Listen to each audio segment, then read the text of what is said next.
Storms tonight, 56. Thunderstorms likely tomorrow. Daytime highs approaching 64. Overcast skies. Get weather anytime by calling 824-6101 or online at TaylorvilleDailyNews.com. Right now, 55. WTIM.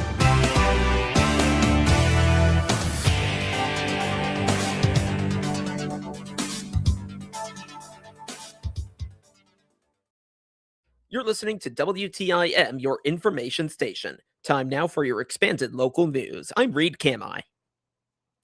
Construction on Illinois Route 29 in Pana is now underway, and it's not the only work happening in the city. This summer, downtown revitalization work in Pana will also begin.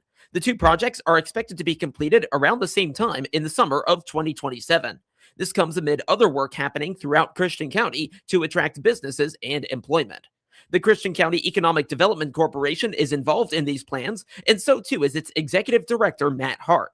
He says the work is much needed and will be worth the effort and the $10 million price tag. It's a complete rebuild. They're literally taking up the existing pavement, the existing underlying pavement, putting in new curbs, new gutters, new sidewalks, and it's essentially Route 29. If you're coming from Taylorville, it's when you hit the Welcome to Pana sign, basically from there all the way to Route 51, where Route 29 terminates, the southern termination of Route 29. So it's much needed. It's going to be a huge improvement. And I know everybody in Pana is very much looking forward to it. Anybody who travels through Pana is very much looking forward to it.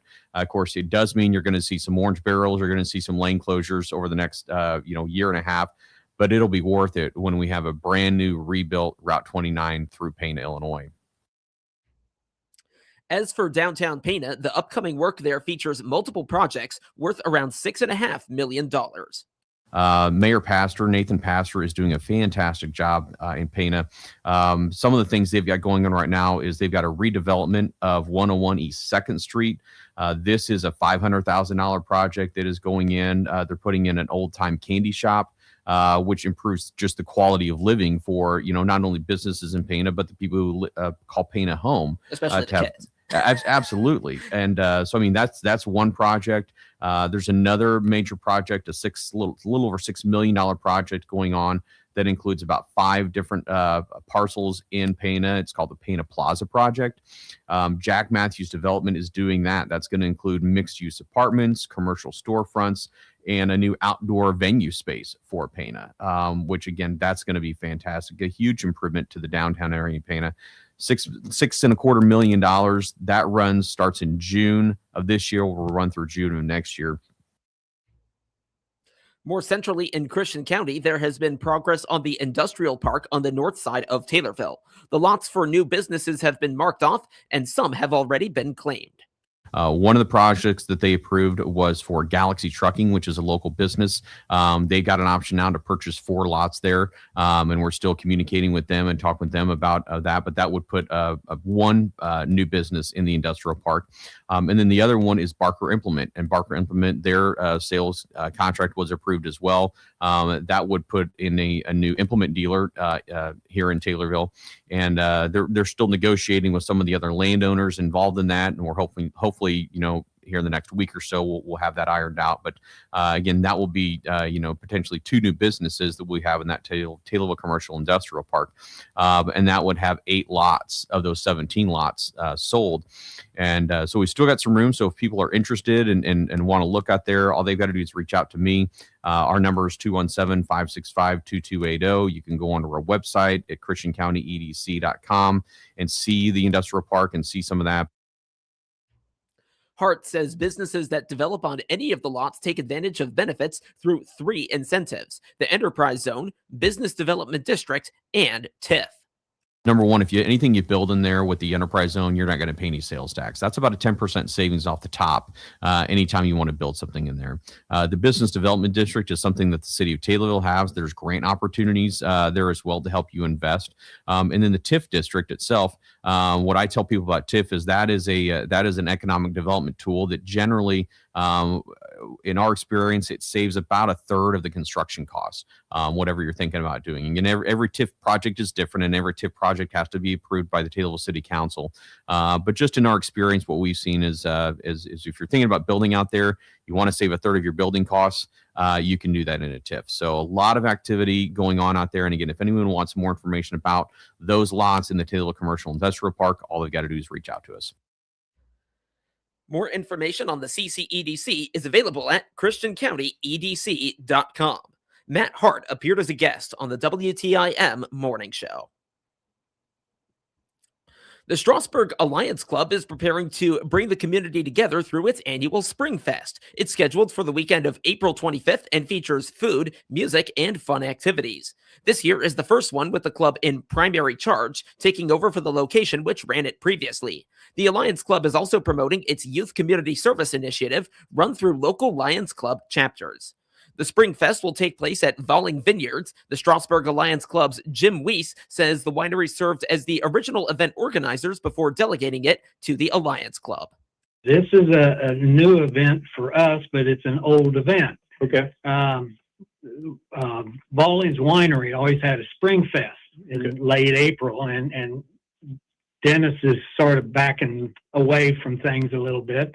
And it was a good event for us because we were the food vendors there. So we said, well, hey, if we help you. And he says, well, you can just take it over. And it'll be the Strasburg Lions Club presents Spring Fest, and it's located out at the Valling's Winery. And it's going to be April 25th from 10 to 7, and April the 26th from noon to 6. So it's the last weekend in April, and that's the normal when he used to have his big Spring Fest every year. So it's on the calendar. Yeah, it's the same continuation. The only difference is we've sort of taken over the major part of it. Music will entertain visitors the duration of the weekend, with local acts coming to perform. We're going to have bands. Saturday, we got Nadine and the King DJ from 10 to noon. Then we got the Hippies of the Heartland coming in to play. And then Beige Desperados is going to finish out that day. And then Sunday, we have just me and Uncle Lar. And finishing the day will be Big Spike Hammer. So we have bands all day, or a DJ all day long. Food, we'll have brick oven pizzas. Nice. Which is a big favorite. Ribeye sandwiches, pork loin sandwiches, barnyard burgers, spiral spuds. There we go, spiral spuds. Spiral spud, French fries, onion rings, and pretzel bites. A lot of food. So a lot of food, and like I said, it's a lot of fun. It's $10 per adult, and you get a wine glass for wine tasting in the winery, and then you get an armband you can purchase. Separate from the Spring Fest, Weiss is involved with the local LEO Club. The acronym stands for Leadership, Experience, and Opportunity. It's a group of high school students who complete a variety of community service projects, mostly for senior citizens and those with disabilities. Right now we have 31 high school age kids in the LEO Club out of the high school. Okay. And 10 of them right now, we may have more, but 10 of them have signed up to give up their day off on Good Friday to go to Springfield to Mary Bryant Home, which is a home, home for the blind. And we spend the day up there with working in the morning, having lunch with them, and then playing games with the residents in the afternoon. That's going to make you feel good as an organization to know that you've got youth that are willing to do that this day and age. Absolutely. And we just had a pancake and sausage breakfast, and we had 8 Leos volunteer for that, and the Stewartson Club had 1, and we had, I think, 8 or 9 volunteer for them. So we try to introduce them out into the world of helping and being a volunteer and making them feel good. Weiss says this and other LEO clubs help introduce a mindset of service in younger community members. In our district, District M, we only have, I think, 3 LEO clubs out of like 50 or 60 Lions clubs. It's not very prevalent in this area. but I think Paris has one and Athens has one. But it's a good organization to get started. It gets the kids thinking about the importance of helping and being there for others. And the kids do a lot of activities. They help the Lions clubs in town. We rake leaves in the fall for the older people or whatever we can. So it gets them thinking about more than just themselves. More information is available at e-clubhouse.org/sites/Strasburg. Jim Weiss appeared as a guest on the WTIM Shelbyville Morning Show. And now a word from First National Bank in Taylorville. At First National Bank in Taylorville, just west of the square, we've spent 70 years being your local bank. The bank where relationships matter, because we've been part of this community for generations. I'm President Jared Beckham. Life moves fast. Families grow, businesses change, even banks come and go. But one thing stays the same. First National Bank in Taylorville has been here for you and will be here for the next generation too. Serving Taylorville for 70 years, First National Bank in Taylorville. First every time, member FDIC. Students had an opportunity to explore future career paths at the very first Laker Day, hosted by Lakeland College at the Effingham Technology Center in late March. The event was tailored to give local high school students a chance to explore career pathways and discover local academic resources. Attendance at this event amounted to 236 high schoolers. The students in attendance were representing Altamont, Beecher City, Dietrich, and Effingham high schools. Throughout Laker Day, the students met with Lakeland faculty, had opportunities to ask questions, and enjoyed interactive demonstrations. The interactive demonstrations included virtual reality games and nursing patient simulators, among other activities that gave students a chance to learn about careers in healthcare, transportation, early childhood education, medical coding, and much more. Students also got the chance to explore the Effingham Technology Center, Lakeland's newest state-of-the-art building, and discover wraparound academic support services available in the building. To learn more about the Lakeland College Effingham Technology Center, visit lakelandcollege.edu.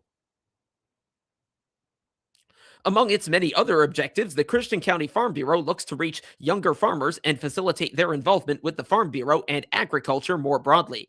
They do so through field trips, appearances at the Christian County Fair, and other fun events. The Farm Bureau also does its part to raise funds for these efforts.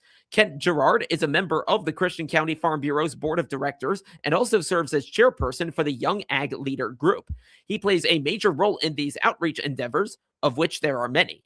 We've got Collegiate Farm Bureau at the college level. That helps a lot, especially in this area. And then, like Clint talked about with Tommy TV, that's a really big deal in this area. And those people at the high school do a really great job with doing that. And Alec Myers does a really good job of handling getting everybody, ready to do that in terms of where they go and who they interview. And we just try to be out in the community as much as we possibly can with some of the different things that we do. We do all kinds of stuff, and off the top of my head, I can't remember everything, but we do a booth. We take a time for Christmas in the park.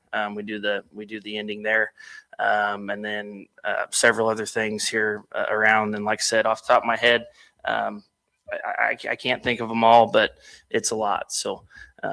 But yeah, we do our best to get more people involved, and I think we're doing pretty good so far as a group. Clint Epley, another board member and the director of the Farm Bureau, spoke about the Homegrown Hero series. In it, the Farm Bureau collaborates with the Tommy TV program at Taylorville High School to spotlight local farmers and how they contribute to the community. Yeah, so Homegrown Heroes is something that Alec Myers and the board has been working on, and it's a partnership with Tommy TV here in Taylorville. Really great thing that we've been working on, and it kind of highlights the projects in the area covering either family farms or businesses in the area. And we also won the award at the 2025 annual IIA meeting. For Homegrown Heroes, and it was given the New Horizon Award. So it's the biggest project across the state. So that's kind of one thing that I guess we kind of tooted our own horn a little bit about. So that's something that's really, really exciting to do. And Tommy TV and those kids there at Taylorville do a great job of engaging everybody and just educating everybody in the community as well.